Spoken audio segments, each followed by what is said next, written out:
രാഷ്ട്രീയ നിരീക്ഷകൻ എ.ജി. ജോർജ് കൂടി ടെലിഫോണിൽ ചേരുന്നുണ്ട്. ശ്രീ എ.ജി. ജോർജ്, ഇന്നിപ്പോൾ DGPയുടെ ഭാഗത്തു നിന്നും ഒരു നടപടിയിലേക്ക് കടക്കുകയാണ്. ഇത്രയും ദിവസമായി കുന്നംകുളത്തെ ദൃശ്യങ്ങൾ വന്ന ദിവസം മുതൽ തന്നെ എല്ലാ ദിവസവും എന്ന പോലെ തന്നെ പ്രതികരണങ്ങളായാലും CCTV ദൃശ്യങ്ങളായാലും ഒക്കെ നമ്മൾ കാണുന്നുണ്ട് പോലീസ് സ്റ്റേഷനിൽ സംഭവിക്കുന്ന കാര്യങ്ങൾ എന്തൊക്കെയാണ് എന്നുള്ളതിനെക്കുറിച്ച്. ഏറ്റവും ഒടുവിൽ ഇപ്പോൾ DGPയുടെ ഭാഗത്തു നിന്നും ഒരു പ്രതികരണം വരികയാണ്. ഇതിലെല്ലാം ഒരു സമഗ്രമായ ഒരു അന്വേഷണം നടത്തണം എന്നുള്ളതാണ്, അല്ലെങ്കിൽ ഈ പോലീസ് സേനയെ മുഴുവൻ കളങ്കപ്പെടുത്തുന്ന രീതിയിലേക്ക് ഇത് മാറുമെന്നുള്ളതാണ്. ഒന്നാമത്തെ കാര്യം, ഇത്രയും വൈകിയെങ്കിലും ഇതിലൊരു നടപടിയെടുക്കാൻ പോലീസ് ഉദ്യോഗസ്ഥർ DGP തയ്യാറാകുന്നു എന്നുള്ളത് വലിയ കാര്യം തന്നെ. ഇനിയും കൂടുതൽ പരാതികൾ വരുന്നുണ്ട്. ഈ അപേക്ഷകൾ, വിവരാവകാശ പ്രകാരമുള്ള അപേക്ഷകളുടെ എണ്ണം കൂടി വരുന്നു എന്നുള്ളതാണ് മനസ്സിലാവുന്നത്. അതിന്റെ അർത്ഥം ഇനിയും ദൃശ്യങ്ങൾ നമ്മൾ കാണാനിരിക്കുന്നു എന്നല്ലേ? ഈ അന്വേഷണ പ്രഹസനം കൊണ്ടൊന്നും പ്രശ്നത്തിന് പരിഹാരം ഉണ്ടാകുമെന്ന് കരുതുന്ന ഒരു പൊതുസമൂഹമല്ല ഇന്ന് കേരളത്തിലുള്ളത്. എത്രയോ വർഷങ്ങൾ പഴക്കമുള്ള സംഭവങ്ങളാണ് ഇപ്പോൾ അനാവരണം ചെയ്യപ്പെട്ടുകൊണ്ട് നീതു പറഞ്ഞതുപോലെ ദൃശ്യങ്ങൾ പുറത്തു വന്നുകൊണ്ടിരിക്കുന്നത്. ഇത് ഇന്നും ഇന്നലെയും തുടങ്ങിയതല്ലല്ലോ. ഇപ്പോൾ DGP ആയി ചുമതലയേറ്റ ആളിന് മുൻപിരുന്ന DGPയുടെ കാലത്ത് നടന്ന സംഭവങ്ങൾ വരെ ഇപ്പോൾ പുറത്തു വന്നുകൊണ്ടിരിക്കുകയല്ലേ. അന്നൊക്കെ ഇതിന് എന്ത് നടപടികളാണ് പോലീസ് സേന സ്വീകരിച്ചത്? അല്ലെങ്കിൽ പോലീസിന്റെ മുഴുവൻ നിയന്ത്രണമുള്ള ആഭ്യന്തരമന്ത്രിയായിരിക്കുന്ന ബഹുമാനപ്പെട്ട മുഖ്യമന്ത്രി ഇതുപോലെ ഉണ്ടായ സംഭവങ്ങളെ കുറിച്ചുള്ള റിപ്പോർട്ടുകൾ ഒളിഞ്ഞും തെളിഞ്ഞും ഒക്കെ അദ്ദേഹത്തിന്റെ ശ്രദ്ധയിലും വന്നിട്ടുണ്ടായിട്ടും യാതൊരു തരത്തിലുള്ള നടപടി എടുത്തില്ലല്ലോ. ഇപ്പോൾ നിങ്ങൾ മാധ്യമങ്ങൾ പുറത്തു കൊണ്ടുവന്ന കുറെ സംഭവങ്ങളുടെ അടിസ്ഥാനത്തിൽ ഞങ്ങൾ ഇപ്പോൾ അന്വേഷണം നടത്താൻ പോവുകയാണ്. ഒരു കാര്യം നീതു വളരെ ഗൗരവമായി നിങ്ങൾ ചർച്ച ചെയ്യണം ദയവായി. അതായത്, ഈ പോലീസ് ഉദ്യോഗസ്ഥന്മാർ പ്രതികളായിട്ടുള്ള കേസുകളിൽ മറ്റ് പോലീസ് ഉദ്യോഗസ്ഥന്മാർ അന്വേഷിച്ചാൽ എവിടെയാണ് നീതി നടപ്പായി കിട്ടുക? ഇവിടെ പലപ്പോഴും വളരെ തമാശ ഉണ്ട്. IG-ക്കെതിരായി അന്വേഷണം നടത്തുന്ന DYSP ആണ്. പണ്ടൊരു ചർച്ചയിൽ ഞാൻ പറഞ്ഞു, കളക്ടർക്കെതിരായി പരാതി വന്നാൽ വില്ലേജ് ഓഫീസറാണ് അന്വേഷിക്കുന്നത്. ആ തരത്തിലുള്ള ഒരു അന്വേഷണ പ്രഹസനം കൊണ്ടൊന്നും ഈ പറയുന്ന പ്രശ്നങ്ങൾ പരിഹരിക്കപ്പെടുകയില്ല. കുറെ കാപാലികന്മാർ, കുറെ പോലീസ് ഗുണ്ടകൾ, ക്രിമിനലുകൾ ഉള്ള ഒരു സേനയായി പോലീസ് കേരളത്തിൽ മാറിയിരിക്കുന്നു. ഏതാണ്ട് ഏറ്റവും ഒടുവിലത്തെ കണക്കനുസരിച്ച് 700 ചില്ലുവാനും ക്രിമിനൽ കേസ് പ്രതികളാണ് ഇന്ന് പോലീസ് സേനയിൽ പ്രവർത്തിക്കുന്നത്. ഞാൻ പോലീസ് സേനയെ അടക്കെ ആക്ഷേപിക്കാൻ ശ്രമിക്കുന്നില്ല. ഉന്നതന്മാരും മിടുക്കന്മാരുമായ പോലീസ് സേന ഉദ്യോഗസ്ഥന്മാർ നമ്മുടെ സേനയിലുണ്ട് എന്ന കാര്യം ഞാൻ വിസ്മരിക്കുന്നില്ല. എന്നാൽ ഗുണ്ടകളോട് ചങ്ങാത്തം പാലിക്കുകയും ഗുണ്ടായിസം കാണിക്കുകയും പോലീസ് അക്രമത്തിന് ഒരു തരത്തിലും വിവേകമില്ലാതെ പെരുമാറുകയും ചെയ്യുന്ന കുറെ ഉദ്യോഗസ്ഥന്മാരാണ് ഈ പോലീസ് സേനയ്ക്ക് കളങ്കം ഉണ്ടാക്കിയിരിക്കുന്നത്.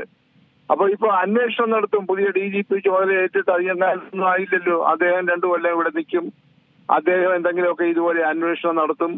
ഉയർന്ന പോലീസ് ഉദ്യോഗസ്ഥന്മാർക്കെതിരായി കീഴുദ്യോഗസ്ഥന്മാർ അന്വേഷണം നടത്തും.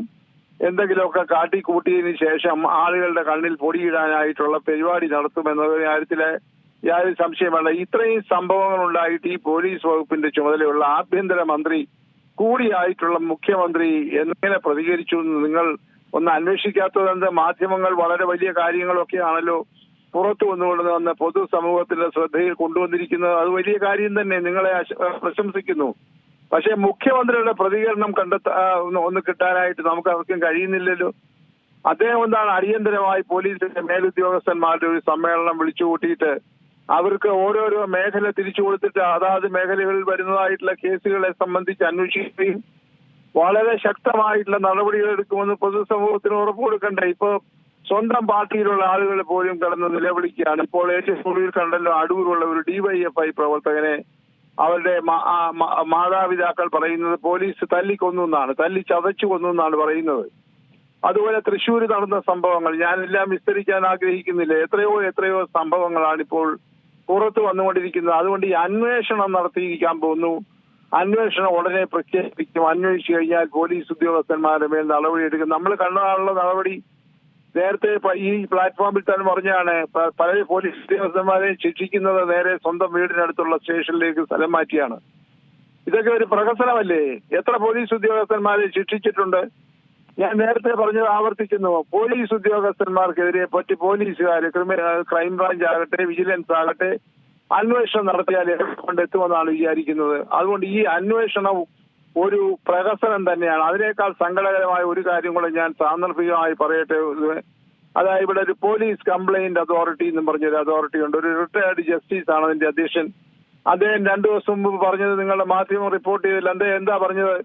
പരാതികൾ ധാരാളമായി കിട്ടുന്നുണ്ട്. ഞങ്ങൾ പരാതികളെല്ലാം പരിശോധിക്കുകയും മേൽ നടപടികൾ ശുപാർശ ചെയ്യുകയും ചെയ്യുന്നു സർക്കാരിന്. അതിനപ്പുറം ഞങ്ങൾക്ക് അധികാരമില്ല.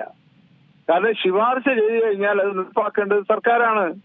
അപ്പൊ സർക്കാരിന് താല്പര്യമുള്ള പോലീസ് ഉദ്യോഗസ്ഥന്മാരെ സംരക്ഷിക്കണമെന്നുണ്ടെങ്കിൽ ഈ കംപ്ലൈൻമെന്റ് അതോറിറ്റി കൊടുക്കുന്ന ശുപാർശകളൊക്കെ അവിടെ വെറും ഓലപ്പടക്കങ്ങളായി തീരത്തേ ഉള്ളൂ. യാതൊരു നടപടിയെടുക്കില്ല എന്ന് അദ്ദേഹം തന്നെ പറഞ്ഞല്ലോ. ഞങ്ങൾക്ക് ശുപാർശ ചെയ്യാൻ മാത്രമേ ഞങ്ങൾക്ക് അധികാരമുള്ളൂ. നടപടിയെടുക്കേണ്ടത് ബന്ധപ്പെട്ട ആഭ്യന്തര വകുപ്പും ബന്ധപ്പെട്ട മറ്റുദ്യോഗസ്ഥരുമാണെന്ന് അദ്ദേഹം പച്ചയായിട്ട് പറഞ്ഞില്ല. അപ്പൊ അതിന്റെ അർത്ഥം എന്താണ്? ഈ പോലീസ് കംപ്ലൈൻമെന്റ് അതോറിറ്റിയിൽ കിട്ടുന്ന പരാതികൾക്കൊന്നും കാര്യമായിട്ടുള്ള തുടർ നടപടികൾ സർക്കാർ ബോധപൂർവം എടുക്കുന്നില്ല. പിന്നെ എവിടെ പ്രശ്നങ്ങൾ പരിഹരിക്കും? അതുകൊണ്ടാണല്ലോ ഇപ്പോൾ ആവർത്തിച്ച് ദൃശ്യങ്ങൾ വന്നുകൊണ്ടിരിക്കുന്നത്. നേരത്തെ സൂചിപ്പിച്ചതുപോലെ വിവരാവകാശ രേഖകൾ പ്രകാരം കൂടുതൽ ഇതുപോലെയുള്ള സംഭവങ്ങളുടെ ഞെട്ടിപ്പിക്കുന്ന ചിത്രങ്ങൾ പുറത്തു വന്നുകൊണ്ടിരിക്കുകയാണ്.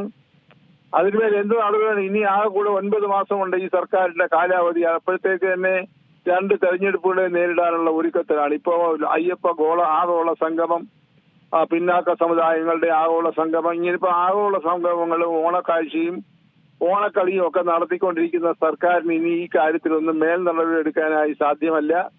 പോലീസിലെ ഉന്നതന്മാരായ ഉദ്യോഗസ്ഥന്മാർ പോലും പലപ്പോഴും രാഷ്ട്രീയ നേതാക്കന്മാരുടെ സമ്മർദ്ദത്തിന് വഴങ്ങിയാണ് നിൽക്കുന്നത് എന്ന സങ്കടകരമായ സാഹചര്യങ്ങൾ കേരളത്തിൽ നിന്നുണ്ടായിട്ടുണ്ട്.